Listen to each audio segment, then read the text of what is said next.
Hello guys, what's going on today? I made this video really quick. It literally only took me about a day to record all these clips, but getting them together, this took a couple days of work, so I'm glad you clicked on the video. I hope this helps you. This is taming all the swamp creatures in Ark. There's some that you might not agree with, but it seems like I only find them in the swamp type area, like Dilophosaurs and Paracerths, so we're just going to get right into it, starting with the Spinosaur. It is super easy. The trap is similar to the T-Rex. You kind of want to make like a 90-degree angle with two gates, and then put a bear trap in the middle, and then once it's caught in it, place one behind it, and then when the bear trap wears off, it'll start to move. Mine kind of glitched out a little bit into the ground, but once I got it tamed and stuff, it came out of the ground. Our second one is the Sarcosuchus. It's very slow, so you can literally shoot it and then just like meander away, just kind of waddle away. But you can shoot it a couple times, and then you'll have to turn around, run a little bit further, then turn around again. See, look, I got hit a little bit there.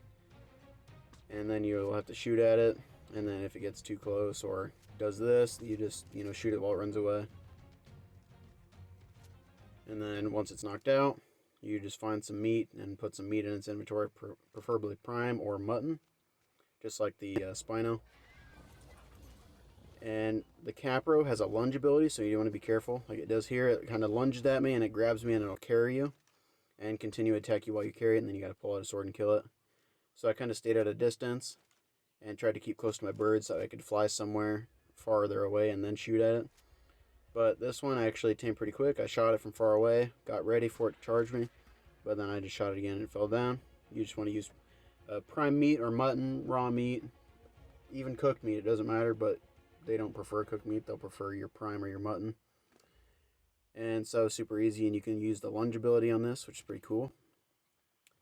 And the next one is the Dimetrodon. It's very slow, easy. Probably one of the easiest ones on here. You literally just shoot it a couple times, and you can literally like back away from it faster than it can actually get to you. And then once it's knocked out, you just put meat in the inventory. Prime, mutton, raw meat. All these creatures are super easy, basically. So this is the Bielsa Buffo. It's a frog. It's super quick in water, and you can actually use it to collect cementing paste. If you go back to the swamp and kind of like wander around the swamp, I'd definitely recommend having like a Sarco with you, something that actually does good damage, so it can protect your frog and you. But if you actually go back in the swamp with your frog, you can actually use it to collect cementing paste by just killing bugs. Your Titanoboa like a little ant-looking ones that fly around or walk on the ground. They will give you a bit of cementing paste, but you're definitely going to want to prefer killing Meganuro, the little like dragonfly-looking ones, because they actually give you more cementing paste. So this is super useful because the only other ways you're going to get cementing paste are from beaver dams or from crafting it from chitin or keratin and stone. So these are actually very, very useful. And then you're just going to grab some meat, put it in its inventory. I used prime, and it tamed super quick. So that was good. And our next one is the Paracertherium. This one actually surprised me because I had never tamed one of these before, but it was actually super fast. And I tried to see if it would like have to swim in this water, but the water was too shallow. Basically, since it's fast, you can't really run on your feet and tame it because you can't get too far ahead of it. But I would fly far away, shoot at it for a little bit until it got to me, and then I'd fly back where it came from, let it come to me there, and then I'd shot it back and forth until I got it down. And you can either grab it before or while it's down, but just grab some berries, preferably Majo berries because they actually tame the most. So I grabbed some, and then I put them in its inventory. And all berries work except for stem and narco, because narco will knock them out more, and stem will wake them up. So our next one is the Titanoboa, the big snake. It's actually super easy, way easier than I thought. Originally, I tried to do it like the basilisk way, where you just put fertilized eggs in front of it and have it follow you. But I found the best way is to knock it out and place eggs all around it, and then clear the area of all animals, and then fly away and kind of watch it.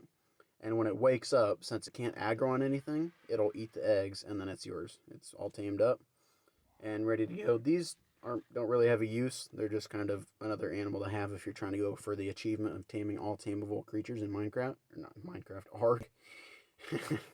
Sorry, I have Minecraft on the brain, I guess. Our next one is the Baryonyx. I actually didn't plan on putting this one in the video because I couldn't seem to find them. But while I was using the frog to get cementing paste, I actually found a ton of them. And they're super quick, and especially in the water.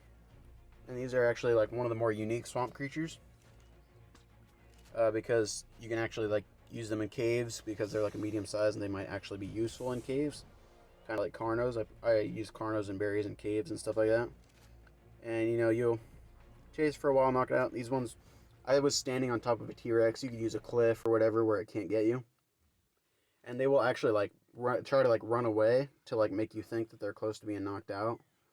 But then you'll like get off your mount and then they'll like aggro back onto you. So you got to be careful sometimes because you have to know when to actually get off your mount so they don't hurt you, you know.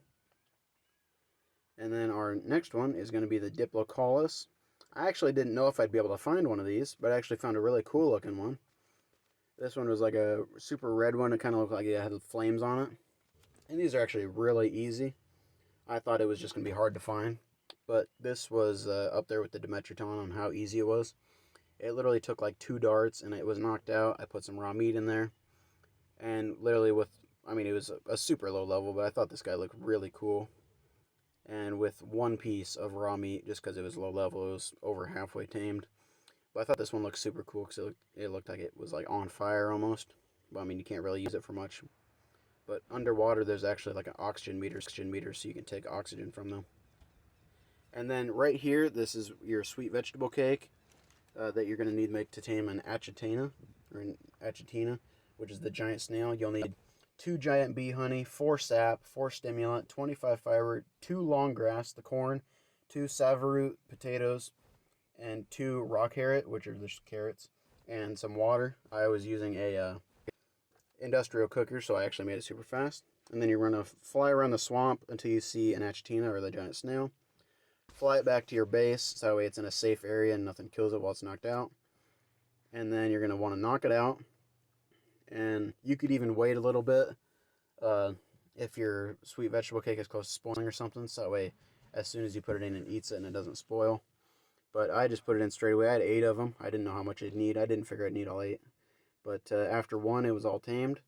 And these guys you can actually use in your base. I have 3 of them, and they passively make Achatina paste, which is the same as cementing paste. They just make in their inventory, and if you put them next to a gacha, they also leave a trail of Achatina paste that the gacha will pick up, so you can make double the amount. This next one is the Dimorphodon. This is just a neat little shoulder pet. I have one of these. They just kind of look cool. You can use a bola to keep them on the ground, and they won't attack you. But I actually missed my bola, so you just can kind of lead them with a shot of a trank arrow or a dart, preferably a dart, so they, you know, don't move fast while they attack you, so it's easier to hit them while they're not aggroed. And then these ones are one of the simpler ones. You literally go back to your RG, grab some meat, you know, raw meat, prime meat, mutton, you know, whatever, anything good. These ones you don't really have to go out of your way to get prime or mutton because they're not going to be used for much, so they're just kind of for show, you know, just to say that you had one or say that you tamed one. These guys can actually hit players while they're on their mount, so they might be good in PvP. I hope this video helped. Don't forget to like and subscribe. I wanted to make this video because half of these things I actually didn't know how to tame, and I kind of had to figure it out for myself, so I figured some of you guys might need that kind of help. And, yeah. I hope you enjoyed the video. I hope this helped. If it did, you know, leave a like, leave a comment for any more questions that I may have left out.